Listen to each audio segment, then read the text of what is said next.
नमस्कार, स्वागत है आपका समाचार टाइम 24 में। मैं हूं पूजा चौरसिया आपके साथ और आप देख रहे हैं हमारा प्रोग्राम 2016 में राजनीतिक उथल पुथल।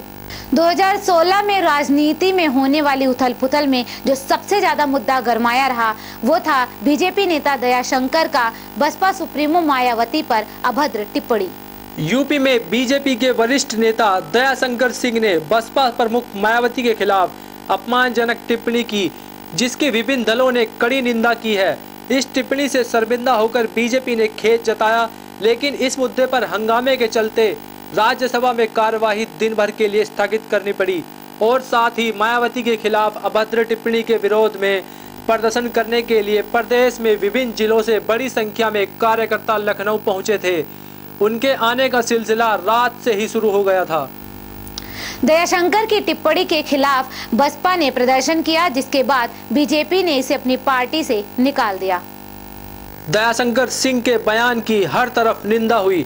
निंदा करने वालों में राज्यसभा में विपक्ष के नेता गुलाम नबी आजाद, कांग्रेस की कुमारी सैलजा और रेणुका चौधरी और बसपा के सतीश चंद्र मिश्रा शामिल हैं और सबने बीजेपी नेता के खिलाफ कार्रवाई किए जाने की मांग की। राज्यसभा में सदन के नेता अरुण जेटली ने पार्टी की तरफ से खेद जताया और कहा कि बयान काफी निंदनीय है।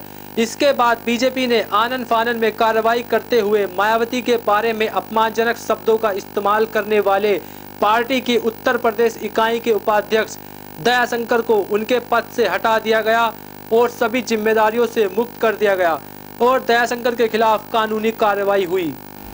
दयाशंकर की विवादित टिप्पणी पर बसपा नेताओं ने काफी हंगामा किया, जिसके बाद उन्होंने दयाशंकर की पत्नी और बेटी पर अभद्र टिप्पणी भी की। आपको बता दें कि स्वाति सिंह के पति दयाशंकर सिंह ने मायावती को लेकर आपत्तिजनक टिप्पणी की थी, जिसके जवाब में बीएसपी के लोगों ने दयाशंकर की पत्नी और बेटी के लिए वैसी ही भाषा का प्रयोग कर बदला लिया था।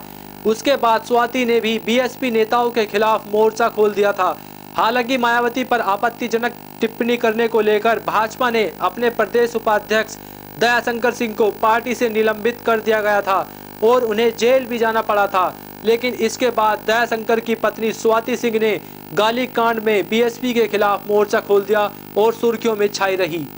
वैसे तो हमारे देश में बहुत सारी छोटी बड़ी पार्टियां हैं और उन्हें काफी उतार चढ़ाव का सामना भी करना पड़ा और साथ साथ कुछ को नाकामी भी हासिल हुई। साल 2016 में हमारे देश में बहुत सी राजनीतिक घटनाएं हुई, जिसमें कुछ पार्टियों को तो फायदा पहुंचा और कुछ पार्टियों को नुकसान उठाना पड़ा।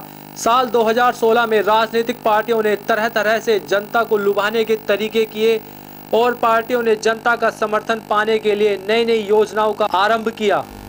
2016 में राजनीतिक पार्टियों के उथल पुथल के बीच गुजरात की सीएम आनंदीबेन ने पहली बार फेसबुक पर पोस्ट के जरिए अपने इस्तीफे का ऐलान कर दिया। देश में पहली बार किसी सीएम ने इस तरह सोशल मीडिया पर इस्तीफा दिया था। उन्होंने लिखा था, 2 साल से पार्टी में ऐसी परंपरा है कि 75 से ऊपर के सदस्य बड़े पदों से खुद मुक्त हो रहे हैं। इसी परंपरा को मैं आगे बढ़ा रही हूँ। मैं भी नवंबर में 75 साल की होने जा रही हूँ। भारतीय जनता पार्टी अध्यक्ष अमित शाह ने आनंदीबेन के इस्तीफे पर कहा। आनंदीबेन ने इस्तीफे की पेशकश की है। मैं पार्टी के संसदीय बोर्ड के सामने उनका खत रखूंगा, तभी इस पर आखिरी फैसला लिया जाएगा। माना जाता है कि आनंदीबेन के इस्तीफे की वजह गुजरात में चल रही आंदोलन थी, जिसे वो बखूबी निभा नहीं पाई। आनंदीबेन के इस्तीफे की वजह थी गुजरात में चल रहे आंदोलन और राज्य सरकार पर पूरा नियंत्रण न होने की बात कही जा रही थी।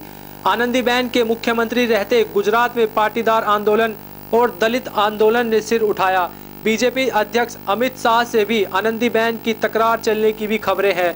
2014 के चुनावों में केंद्र में बीजेपी की जीत के बाद जब नरेंद्र मोदी प्रधानमंत्री बने तो आनंदीबेन को गुजरात में अपना उत्तराधिकारी बनाया गया था। वक्त हो चुका है एक छोटे से ब्रेक का। ब्रेक के बाद देखते रहिए 2016 की राजनीतिक उथल पुथल।